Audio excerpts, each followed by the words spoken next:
que o que as pessoas vão ter que aprender perante a crise é que há duas maneiras de estar. Uma é chorar. Outra é fabricar lenços para quem chora. Certo. Então o valor do indivíduo ficaria não pelas suas derrotas, mas sim pelo número de vezes que ele consegue recompor-se, levantar-se e prosseguir. Eu sou um indivíduo defensor da cultura humanista. Muitas vezes, no entanto, fala-se do indivíduo numa visão atomista. O ser humano só é ser humano em relação com o outro. Ensinaram-nos a ser aro, mas não nos ensinaram a ser elo. Certo. O que é que acontece? Hoje, por exemplo, na Europa, muita gente se sente solitária porque não é solidária. Os nossos pais, os nossos professores ensinaram-nos muitas vezes a trabalhar num mundo competitivo. Acho que esse modelo está a arrebentar pelas costuras. Vamos saber e resgatar o conceito do trabalho cooperativo. O que é que significa isto? Vamos ter que apreender que cooperar é trabalhar como? A palavra cooperar tem a ver com operário, aquele que trabalha conjuntamente. E vamos ter que saber outra vez ser gente no meio de gente que nos permite ser gente. E esquecemos disso. Seriam as competências, então, que a senhora estava apontando. Sim, depois vem com a várias competências, mas cá está. O valor de levantar-se. Mas não colaboração só no sentido que nós damos, muitas vezes, em linguagem normal. Colaborarem do latim significa trabalhar conjuntamente. Sim. E este é um novo conceito que nós vamos ter. Nós fomos ensinados para ter um chefe. Fomos ensinados para ter dependência. Fomos ensinados para ter um diploma. No mundo das competências, e fomos ensinados a mostrar ferramentas. Certo. Eu estou convencido que o século XXI vai ser o século do ser em vez do ter, o século do auto em vez do hetero. Certo. Professor, eu gostaria ainda de fecharmos essa nossa conversa inicial com a seguinte questão. Houve, no dia 21 de junho, aqui em Porto Alegre, no Brasil, no sul do Brasil, o Congresso Internacional de Estresse, no qual a professora Nancy, que está participando conosco, aqui no estúdio de Diálogos Acadêmicos, participou também, apresentou um trabalho, apresentou um artigo. E o tema era o choque de gerações e o convívio nas corporações. O meio empresarial precisa observar com cuidado, então, esse convívio entre seus colaboradores e as suas formas de agir diferenciadas, já que provém de gerações diferentes? Bem brevemente, professor, por favor. Há dois movimentos. Um é aproveitar os mais velhos para que introduzam os mais novos nas organizações. Por exemplo, com programas de coaching, de mentoring, etc. Há um outro movimento, e aí respeitam-se os cabelos brancos. Há um outro movimento, e que se nota muito, é que hoje na Europa, por exemplo, temos trabalhadores muito novos, muito capacitados e baratos. E os mais velhos são mais caros. Então está-se a dar um fenómeno interessante, que é, assistimos pela primeira vez a uma geração de filhos que está a colocar os pais no desemprego, porque não há lugar para todos. Quanto ao stress, é evidente que há casos patológicos de stress, mas uma das características do trabalhador do século XXI é saber ser resiliente, ou seja, viver sadiamente num ambiente insano. Certo, resiliente, muito bem. Obrigada, professor. Já voltamos a conversar. Ok.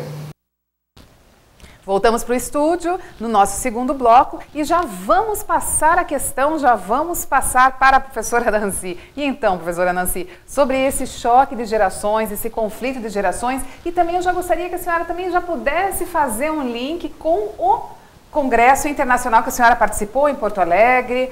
Como foi toda essa questão? Essas questões foram debatidas lá sobre o conflito de gerações? Sim, muito. Não só conflito de gerações, como também a questão da qualidade de vida e o estresse no trabalho. Provocado não só pelo convívio de gerações, mas provocado pela administração do tempo, pela questão hoje do envolvimento muito forte das pessoas no trabalho, deixando a sua vida pessoal e lazer de lado, né? E isso traz lá suas consequências, inclusive patológicas. Então isso foi bastante discutido, foi muito interessante. A questão das gerações, hoje se fala tanto dentro das organizações, não é por acaso. É porque realmente está começando a incomodar. Na verdade, a diferença de gerações sempre existiu no mundo, né? Nós sempre fomos constituídos por gerações. Acontece que hoje, com a velocidade de transformação muito rápida, as coisas começam a ter que também se atualizar muito rapidamente. E aí vem a questão das referências. Nós não podemos estigmatizar que todas as pessoas da geração boomer todas as pessoas são e desenvolvem exatamente aquelas características. Ah, sem dúvida. Não é? Porque isso nós criaríamos mais um estigma. Exato, rótulos, né? Mais rótulos, exatamente. E o que não é favorável. Então, o que a gente tem que pensar é assim, o que é que caracteriza a geração, não todas as pessoas dessa geração. Por quê? Porque tem a ver com a referência que ela traz da sua formação, dos acontecimentos da época onde ela passou a sua juventude, onde ela entrou no mercado de trabalho, e o que se processou, né, nesse momento em que ela teve que passar e que viver esses momentos. E isso ela traz hoje consigo, sem dúvida nenhuma, no seu ambiente de trabalho. Hoje nós temos, basicamente, 4 gerações mantendo um convívio, de certa forma harmoniosa ainda, né? Ainda harmoniosa. Em tese ou na prática? Não, na prática mesmo, né? Nós temos 4 gerações que estão convivendo com suas divergências, com suas diversidades, e eu acho que aí vem toda o X da questão. O respeito pela diversidade. Né? Quer dizer, eu respeito a tua referência, porque o boomer veio de uma referência de formação para ser empregado, mas já com todo um processo de mudança dentro desse mercado. Os boomers são os mais antigos de casa, digamos assim. Os pós-guerra. Pós-guerra. Nascidos no pós-guerra e que hoje assumem as principais posições hierárquicas estratégicas das organizações. A maior parte dessas posições são ocupadas pelos boomers hoje. Nível estratégico. Se nós fôssemos falar em faixa etária, professora, como nós poderíamos colocar? Entre 48 e 60 anos, mais ou menos, por aí. Tá? E aí, depois, só que o boomer os boomers mantêm todo um processo de transformação também na sua geração, porque eles são considerados a geração que mudou o mundo, tanto socialmente, né, quanto politicamente. Nós tivemos o Woodstock, nós tivemos os hippies, né? Quer dizer, foi toda uma transformação social que ocorreu. Quebras de tabus. Quebras de paradigmas e tabus muito fortes. E que, na verdade, isso, de alguma forma, tem aí um resquício e uma referência que, hoje, respinga nas gerações que vêm por aí. Eu diria que o que é mais forte na geração dos boomers, o que respingou nessa nova geração que está contida hoje no meio social e do trabalho, é justamente a questão da terceirização da educação. As mulheres conquistaram o seu espaço no mercado de trabalho. E aí tiveram que terceirizar a educação de seus filhos. Seus filhos tiveram que ser mais independentes, tiveram que buscar a realização dos seus sonhos, de alguma forma, e de alguma forma tiveram as referências da educação daquele que o fez, que eram as babás, as escolinhas, que não tinham até então, na época, né, capacitação nenhuma, plano pedagógico algum.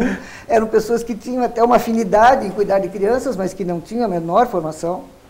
Então, tudo isso respingou, né, que veio nessa nova geração, que hoje tanto é estigmatizada também, né, as novas gerações, que são essa nova geração que é maravilhosa, que tem possui uma cabeça extremamente responsável, extremamente definida para atuar dentro das áreas de atuação das organizações, na inovação, na criatividade, trazendo aí coisas que possam agregar mais valor à organização, um processo decisório maior e mais rápido. A professora já está falando... Da Y. Estou falando da Y, filha do boomer. Filhos. E que estariam na faixa etária, professora? Entre 19 até 35 anos. Certo. Onde é que se enquadra, então, entre 35 a 48? Então, essa vem a X. A X. Então, já estamos na terceira nós geração. Colocamos 3 gerações aqui. Boomer, X, eu pulei para Y, porque os X são filhos do boomer. Os Y são filhos do boomer. Desculpa, os Y são filhos do boomer. Que se fala tanto hoje, né, que o boomer tem mais paciência e tem mais... convívio pela melhor. Interação com o Y direto. O relacionamento afetivo existe, né? Então já existe uma paciência, um preparo para o comportamento que o Y vai ter. Exatamente. E o Y já procura muito mais o boomer pela sua referência também educacional, de vida e etc. Perdão. E o X, quando veio entre essas duas gerações, que está aí entre 35 e 48, Quando foi entrar no mercado de trabalho, o mercado de trabalho estava num processo de crise mundial e não tinha espaço para que ele se colocasse como empregado dentro das organizações. Aí o que aconteceu? Tiveram que transformar competências e atualizar essas competências que até então não existiam, né? Tanto na formação acadêmica como na própria organização mesmo, dentro da própria organização de trabalho. E eles tiveram então que subsistir, criar suas próprias organizações, por necessidade e não por oportunidade, portanto, fazendo as coisas acontecerem, né, num processo desde o empreendedorismo até a gestão, que até então não havia esse preparo, e que aí vem uma questão de responsabilidade muito grande, né, Regina? Porque eu ser empregado é uma coisa, agora eu ter a minha empresa é diferente. Dúvida.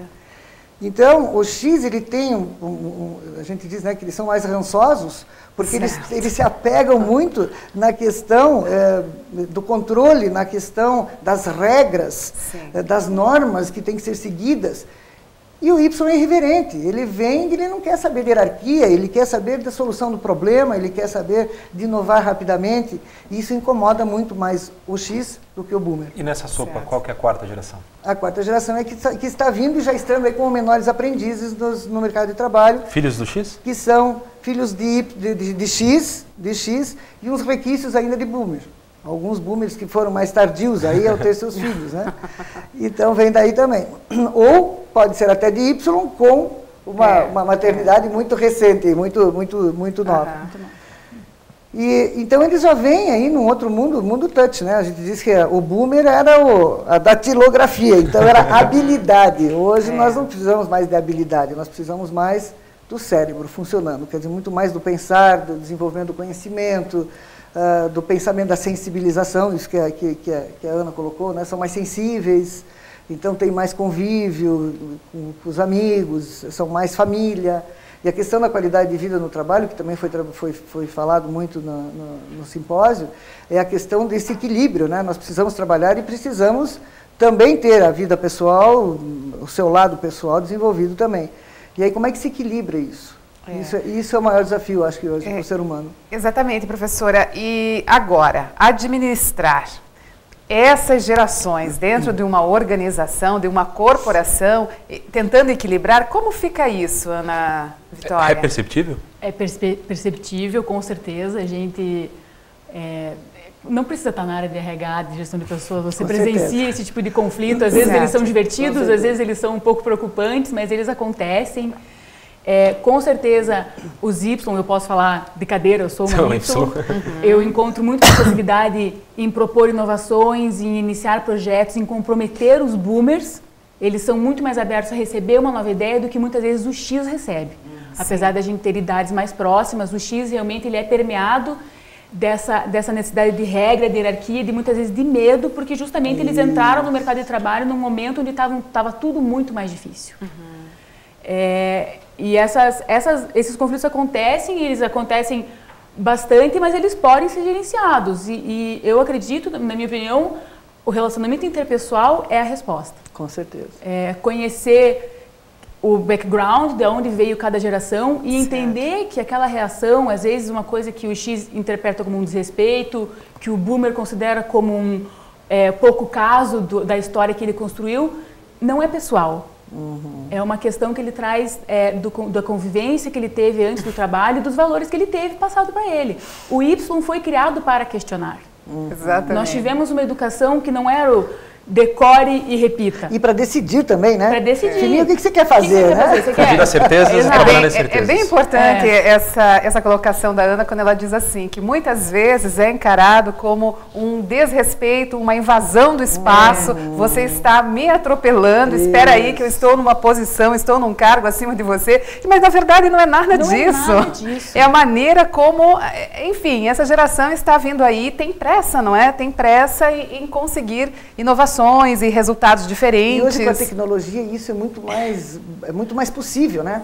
Porque para você ultrapassar a hierarquia, você não precisa passar por cima de ninguém. Você manda um e-mail direto para o presidente da empresa. Sim. Acabou, você passou a hierarquia. E tem muita questão da paciência, que às vezes o Y se mostra impaciente. Imagine se já é difícil esperar 10 segundos para o Google mostrar um resultado de uma busca. Imagina esperar uma vai semana demorar pro chefe. um ano para o processo estar implantado, o Y enlouquece. Tem que aprender. É uma habilidade que o Y precisa aprender. Não é lindo ser assim. Mas pode ser aproveitado. Toda característica tem seu lado bom e seu lado ruim. A gente consegue perceber, então, que, de certa forma,